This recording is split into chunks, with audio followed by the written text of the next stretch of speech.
This podcast is proudly sponsored by the Catholic Order of Foresters, a Catholic fraternal benefit society dedicated to helping members achieve financial security through life insurance while supporting the Catholic community through fraternal outreach. You guys hear that clock? Can you hear it? Tick, tock, tick, tock. Well, not if you're doing that.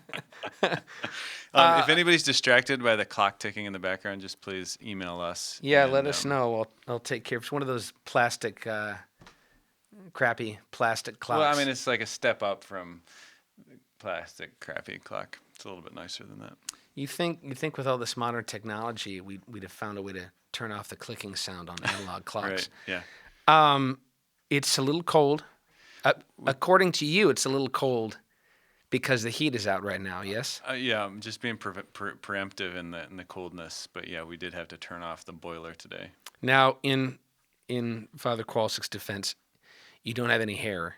That's so true. your head gets probably a lot colder than mine. That's right, and we lose 99% of our heat from our head. That's right. So I'm wearing a hat. Because I walked in, he's got a hat and a little jacket on, and I was like, I feel pretty good. It feels a good like 68, 69 degrees in here somewhere. Yeah, I've actually been fasting since Advent started. What? Really? I fasted yesterday. Didn't you know? Like, actually, Catholics are required. I got to remind our listeners that Jeremy's only been Catholic for a couple of years, and he forgets those things. Like, you have to fast all of Advent. No, it's such a bread and water. That's so mean. I am. There is a Catholic gullibility that I still have. And Father Kowalczyk takes advantage of it mercilessly. You're the only one. But hey, that's what we wanted to talk about today is Advent or the liturgical year in general, because I think it's kind of a fascinating thing that certainly Protestants don't really have the vibe of, but I think most Catholics don't even really. That's probably true. It. That's probably true. It's hard to know, but I never trust the polls and surveys that come out, because if you reword a question a certain way, I think there's probably maybe more of an acknowledgement. It's hard not to if you're a Catholic going to Mass every Sunday, because they're talking about it. You know we're nearing the seasons and all of that. Yeah. Well, I think there's probably the broader, like certainly growing up, like I know it's Lent because we eat oatmeal on Wednesdays for dinner in Lent in my family. We do stuff for Lent, give up stuff for Lent. Advent, I think, is a little less clear because kind of the penitential aspect of Advent has been just kind of it's hard to keep a penitential season when the rest of the world is throwing cookies at you everywhere you go. This is true. Oh, if only I understand. I understand that as Catholics we ought to be affecting and driving the culture. And so that's been lost in America. Whether it was we really had a fair shot, I think, is another conversation in general. Yeah, not really in America. Yeah, so I understand some of that. Like I loved the idea that at one point in time, everybody who was not Catholic or Christian would know, like, oh, it's Fridays because all the Catholics are eating fish and all of that stuff. Well, isn't that? I mean, there's like these holdouts, right? There's still like these, restaurants that have all you can eat fish on Fridays, and McDonald's still has 99-cent fish fillet on Fridays during Lent, and it's like, wow, and nobody knows why you do that, and like all you can eat really defeats the purpose of some sort of penance. Yes, it does. But we do have these little remnants. There are. I've Some Fridays I'll skip a meal. Some Fridays I'll just do fish. I recognize I'm also in a unique situation as well. I mean, everybody is that probably comes into the church later in life and things to be aware of and all of that. But I loved the idea of that our life and our imagery and iconography and rhythm and everything was just like this. It just sort of has driven cultures for so long, and that was part of a rub, I think, early on in the conversation I had over Christmas, because there are some Protestants that are like, Jesus wasn't born on December 25th. It was a pagan holiday, which technically is true on both accounts. What what I think is harder sometimes to explain is wherever Christianity went, it just absorbed the culture and recognized, in I think often a great kindness, hey, you guys have this big holiday, but now we're all becoming Christians. We can keep this holiday. We're just going to make it about Jesus. We're just going to Christianize everything and not cancel all of your all of your holidays. But of course, this goes back to other conversations we had, that the church, being Christ, authoritatively just says this is what we're going to do on this day now because it's Jesus. At any rate, when I came into the church, I think it's probably not hyperbole to say that the calendar was the most, I think, overwhelmingly interesting part of becoming Catholic, because of course it's all there, all of the saints and all of the holy days and all these great memories are all, to remember different pieces of Catholic life. But it was the rhythm that was so interesting, and I just couldn't see how anybody has a problem with this. It just, like, I told a friend, I used to celebrate Christmas one day a year. Now I prepare for it for it was 27, 8 days, something like that. Depends on the year. Yeah, I prepare for it, and then we live in Christmas tide for how many days? Yeah, again, it depends, but at least for a couple of weeks. Yeah. Yeah. So I went from one day to 50. I know, this is awesome. Like, and you see some of these other non-denominational churches around and stuff, and they started doing hey, come to Christmas, our Christmas service on the 23rd, 24th. Yeah.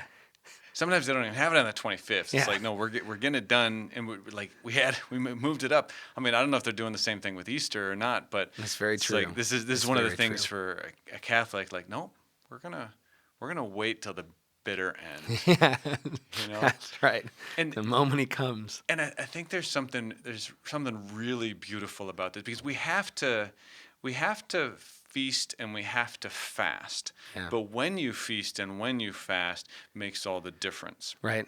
So even in the early church, do you remember? This is your Catholic pop quiz of the day, the Didache. It says, we Christians fast on these 2 days because the Jews fast on those 2 days. Ready? Was it Wednesday and Friday? We fast on Wednesday and Friday because the Jews fast on... Saturday. Did they fast on Saturday? No, that's their Sabbath, so it wouldn't be Saturday. I don't know when the Jews fasted. I don't remember either, but they fasted on 2 other days. But it's like it says something, right? Like, well, we actually fast on different days because there's something important about those days. Huh. So Friday we fast because Jesus was crucified on a Friday. Right. And so it's like, I'm gonna take this minor suffering on to remind myself of this great suffering that Jesus undertook and unite my suffering with his. Why do we fast on Wednesdays? I knew this at one point because I think I asked somebody this. I mean, we don't now. That's a Lent thing now, right? Wednesday fast. I think there's still a tradition of it. There's I don't know if you ever came across the E5 men. I'm not sure if it's still around, but it was men kind of fasting for their spouses or future spouses, future wives, and so they would do Wednesday, Friday. Wednesday, like Ash Wednesday. Is it related to that? No.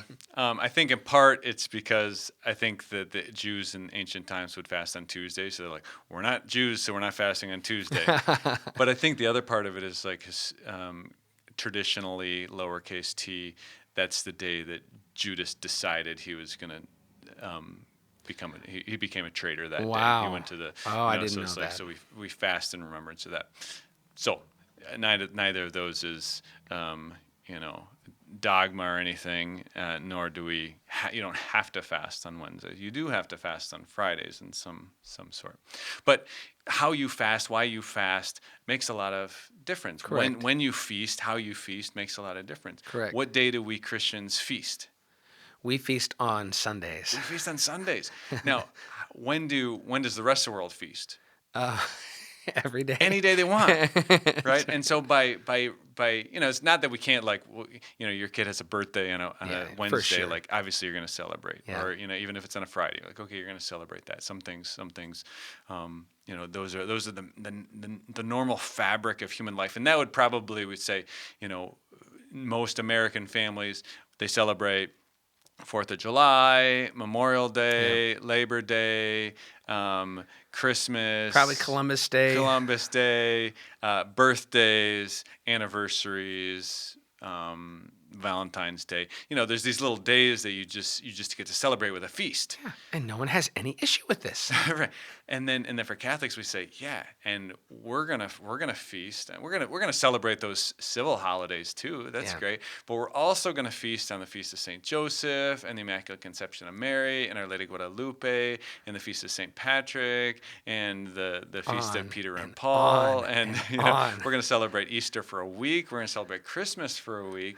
We're gonna celebrate Pentecost. It's like we have lots of little days we can feast, but they only really make sense if we're also fasting. Yeah, that's very interesting. Otherwise we're just gluttons. Just gluttons. We're just fasting. And you have a large family too, and okay, you're celebrating birthdays, you might be celebrating baptism anniversaries, you're celebrating feast days, you're celebrating middle name feast days. Yeah. True. Oh yeah, you got your own feast. It's incredible. It was incredible to me, one, looking at the calendar, how much rejoicing and celebrating there was set aside as a special event in the Catholic tradition. A feast day is set aside to celebrate, to remember something and to celebrate. So there's just like extra celebrating, which is so funny that Catholics would have this reputation of being very somber and obsessed with their sins. Yet we have a calendar that's just filled with celebrations. And guess what?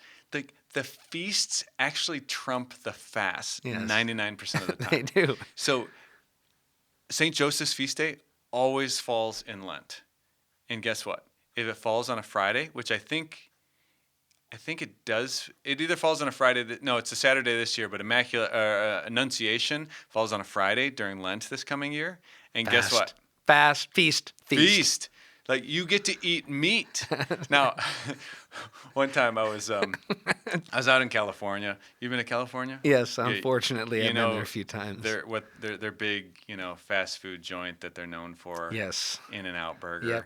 And wasn't impressed. Not gonna lie. I it's at the end of the day, it's still just fast food. Yeah. But I was out there with a couple buddies. I was a deacon at the time. I was in seminary, and another classmate of mine is also a deacon, and then two other seminarian brothers. And we went out there, and they're like, "Yeah, we got to go to In-N-Out Burger." And I'm like, "All right, whatever." So we go. Of course, it's a Friday. Of course, it's the Feast of Saint Joseph. Oh. But of course, nobody else in the restaurant knows that, And so I'm like, guys, I'm wearing my collar. I'm like, I don't want to scandalize anybody because they don't know that it's the Feast of St. Joseph. So they're going to look over and say, like, hey, that priest, he's eating meat on a Friday. I guess we can all eat meat on Fridays now. Oh, no. So, So I think I just zipped my collar all the way up so they wouldn't know that I was a priest. And then we didn't do the sign of the cross. And it's the little things. It's the little things. At any rate, if you follow there's a couple fun little Catholic Instagrams I follow, and when those days happen, you'll see them posting pictures of gobs of bacon sandwiches. Yeah, exactly. It's okay, guys. We know it's Friday, but it's a feast day, so go nuts. They just want to remind. And I follow them because it does. I have actual 2 physical calendars now that I just want to look at a real calendar, not on my phone, like a real calendar and mark it off because, and if I can be a weird actor for just a moment, by next summer, I have to drop about 40 pounds. Yeah, I was been meaning to tell you that you should do that anyway. Because I walk at about 175, but I got to get down to about 140. Whoa. Yes. Now, it's for a role in a film. It's a film I wrote. It's a very, very, Catholic influenced film. That'll be a story for another day. But I got to lose this weight. Now, there's a couple ways you can do that. I'm going to try and get as low as I can safely. And then the day that we have to do like the establishing, he's a drug addict who's lost a lot of weight shot. I'll do, leading up to that, I'll do what's called a dehydrating. This is what MMA fighters do, what wrestlers do. They do a safe, it's not pleasant, but a safe dehydrating. And you can do 15 to 25 pounds just in water weight over the course of 5 days, as long as it's done safely and within certain guidelines. So I'm just going to get as low as I can. But I have this problem. My rule was I'm not going to, this stupid role, even though it's my story and it's very important to me, is not going to trump feast days. So the days, now I've been just like obsessing. I'll look ahead at the calendar, like, okay. It's 2 weeks away. I get to eat once that week. I can eat twice that week. Oh, I don't get to eat any times that week. Yes. Wait, what's Saint It's got to be Rutabaga? I think it's got to be. Didn't I have an Uncle Rutabaga? And okay, so there are now.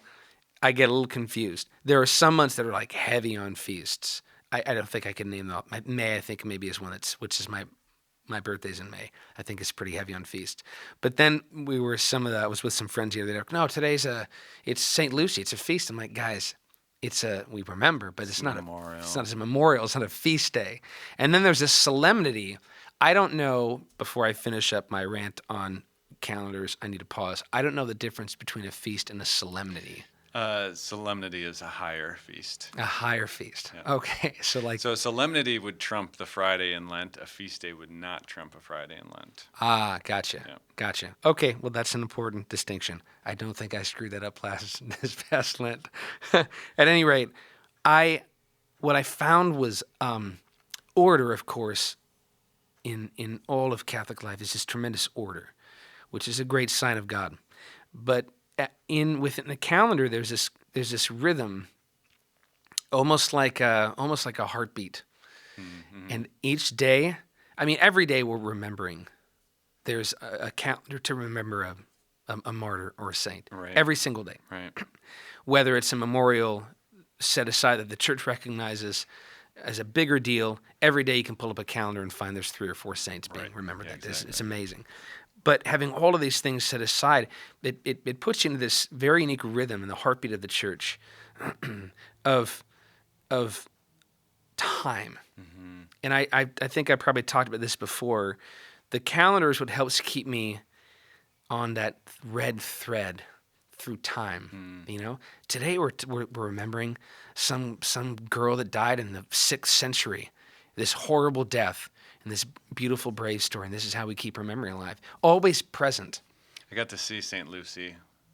She's in Venice. What? Really? Yeah. Wow, when was this? A few years back. We were on a pilgrimage there. Jeez. Yeah. She's not incorrupt. She's like a skeleton with some black skin holding together. Yeah. Whoa. Oh, so you saw. But she's like totally intact. Yeah, it's interesting. Wow, that's a whole other thing that just blows my mind. Like, how do you guys, if the Catholic Church is just pulling some ruse, and you can go and look, like, how do you explain the perfection with which they magically fake preserve these bodies to claim their miracles? Good God. Because I could tell people that'd be like, oh no, they just preserve them and all that. Well, okay. It's hard to deny when you see them that close. But yeah, back to your point, we remember. And we do this. We do this in the temporal order as well. We Correct. Do it with birthdays. Facebook every couple of days is like, hey, here's a memory for you. Yeah, I get them from my Google Photos. Right. Here's 8 years ago what you were doing today. Right, and that's what we're doing in the church when we remember. Oh, this saint, especially this saint who, like you mentioned before, Saint Jeromy, your patron. Yeah. Your patronal, like, I got to remember that. I got to remember that I was named after Saint Jeromy, and that Saint Jeromy was a lover of the Bible, and that he translated it from the original language into Latin, and that he moved to Bethlehem so he could be close to the places where Jesus actually was. And those are good memories to have, even though they're not my memories. They're memories of our faith, our people, our family, and then too. I think this is a beautiful custom that I started doing. My family started doing. We didn't grow up doing this, but at some point we started remembering our baptism. Huh. You know? Yeah. That's actually that's more important than the day you were born. Huh. The day that you were born in Christ. Yeah. Your baptism. And so to know that day, I was baptized on May 10th. Wow. 1981. 5 days before I was born. 5 days before Jeromy was born. That's ridiculous. That's a significant. That was a monumental. I tell couples when we baptism, especially the godparents. I say, hey, your job is not to get them birthday presents and Christmas presents. Your job is to get them a present on their baptismal day and remind them that that's the day that's most important in their life. It's amazing, and there's no denying as humans we need constant reminders, visual reminders of things. I mean, we have them with pictures of loved ones. We have them on our phone all the time. I was just baffled, like, okay, so I celebrated Christmas and Easter, but why not Good Friday? Why not Pentecost? Why not the days that the apostles died? Like, why not any of those? Right. It suddenly occurred to me, like, it just seems so silly. Now, the only real reason would be, well, I have to establish to other people that I'm not Catholic. I'm a Christian, but they need to know that I'm not Catholic, so I can't do Catholic things. You'll see kind of a vein of that in the tradition I came from, but then you'll see others that are like, no, Advent's pretty cool. Let's start doing that. We'll do the Jesse tree and all of that. Even though it's Catholic, we can take that and adopt that or borrow it because it's interesting. So you'll see little Which is pockets great. there. We're happy to share our traditions with you. Amen. But it was just the sheer volume of more that reminded me again, what brought me to Catholicism was Jesus Christ. Just a whole lot more. Yeah. Because in the lives of these saints, of course, you see Christ, a great love for Christ, a great courage. And we celebrate Old Testament figures. We celebrate more than Protestants, New Testament figures. And then you have all these people. Like, remember, Christianity kept going. It's still going. Like, there were people in the 8th century that we ought to remember and think about that did something significant. To see this long red thread. But it was this daily sort of waking up, and in the calendar, in a sense, sort of brings you into a life of prayer. Mm-hmm. Yeah. Because each of these feast days will often come with a prayer, beautiful prayer, or a litany of some kind. Like, I know I missed it, but when Advent starts, there's a litany to Mary, a novena, to Mary, that was really beautiful. And it's usually traditionally said right around this time of the year. Right. We can all pray this thing together. Like, that's got to have some weight. Yeah. And then there's fun things, like there's several books that some people have written, some Catholic moms and stuff, like, hey, here's the different recipes you can do on different feast days during the year. And like, I have one of those books. I mean, it's like how much more fun can you get with just like, this is our faith, and we're gonna I've heard some funny ones, but I mean, people think of like the cross buns. What are those things called? Sweet cross buns or whatever. I think I know what you're talking about. I mean, like Fat Tuesday kind of has but there's lots of occasions to make different things and have fun with it, and this is beautiful. And we know this intrinsically because there's another. I don't know if you've seen this. There's a secular calendar that I subscribed to for a while just because it was hilarious. There are national holidays every day for the most ridiculous things. The best one, it's sometime in September, I think. It's National Buy a Priest a Beer Day. What? Yeah. Does it work? That's a good one. I have this gift certificate right here that one of my parishioners brought in on that day, but I forgot to announce it this year, and so last year I posted it on Facebook, our Facebook page, and I got a number of generous benefactors. Beers. So we intrinsically, humans want to celebrate, and they want to have reasons to celebrate. What I think can be so repugnant about the Catholic faith is truly how much it demands. As if Christ didn't make it very clear that the Christian life is very demanding. But the calendar is kind of part of that reminder. Is once you become Catholic, you're also agreeing, I'm going to celebrate on these days with everybody else, and I'm going to fast on these days with everybody else, and I'm going to make sacrifices, and I'm even going to acknowledge that some of them are obligatory. Yeah. And the feasts, I mean, when you have a reason to feast and you've been fasting, your feasts are so much better. Yes, I can concur. They're so much better. I can concur with that. So I was before I went to seminary, I actually discerned with a religious community, a group of Franciscans out in Boston, and I was there for during Advent, and it was the best Advent ever. Now, religious orders from the very early days have always been kind of like, we're going to show you how to live Christianity to its perfection. Now, we realize that not everybody has is at their place in their faith where they can do this, nor is it even practical. Sure. Right? You got a large extended family, and you start Christmas 3 weeks early so you can fit everybody in and all these parties and stuff. I'm like, okay, are you going to hell because of that? No. Right. You might go to hell for something else, but you're not going to hell because you started Christmas too early. Yeah. Okay. But we would in the monastery, you don't have those excuses or those reasons that you have to kind of mitigate your Advent. And so when the moment Advent began, we kind of intensified our normal fasting regimen, and we didn't listen to a lick of Christmas music. Oh. We didn't have any radios or anything, television anyway. We didn't have cars, so we're not going out. We were never, like, I don't think I heard a Christmas song all the way until Christmas Eve when we said our first Mass. Wow. And then we sang Christmas songs for 3 weeks straight, every day, 5 times a day. Yes. So our meals were simple during Advent, and then we get to the octave of Christmas, and we're feasting. I mean, I remember the last day of the octave.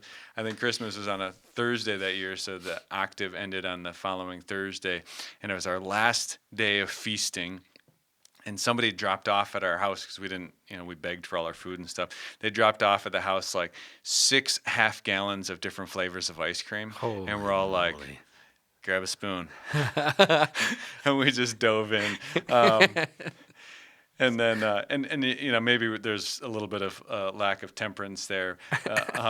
And we were kind of glad that the next day was a fast day again. Like, okay, all right, we did it. We fasted. Offset. We fasted well. We feasted well. Now let's just kind of enter back into a little bit of normal.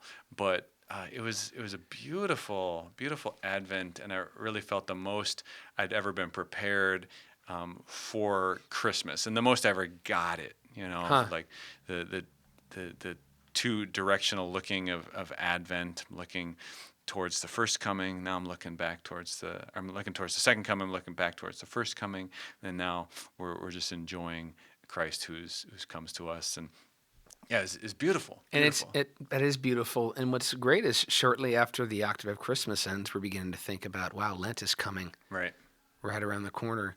It's a beautiful paradox, the coming and the crucifixion, right, and the resurrection. I was listening to Bishop Barron shared a story. It was one of the nuns that taught him in school growing up, talked about the 3 comings of Christ, which is Christ coming, to earth, and the what was the second one? The coming, I think we celebrate at coming to us in the Eucharist is the second one, and then of course his return, his coming back. Right. And we get the calendar just keeps you constantly locked in this very heavenly place. And when you talk about a body, of course, Paul compared the church to a body. Well, a body has a rhythm and a calendar, and at which time it has to do certain things, right? Your bowel movements are on a rhythm. Your sleep needs to be on a rhythm. In general, you need to be eating on some kind of a rhythm. All of these things that make the body work, you can then see in the spiritual body as well.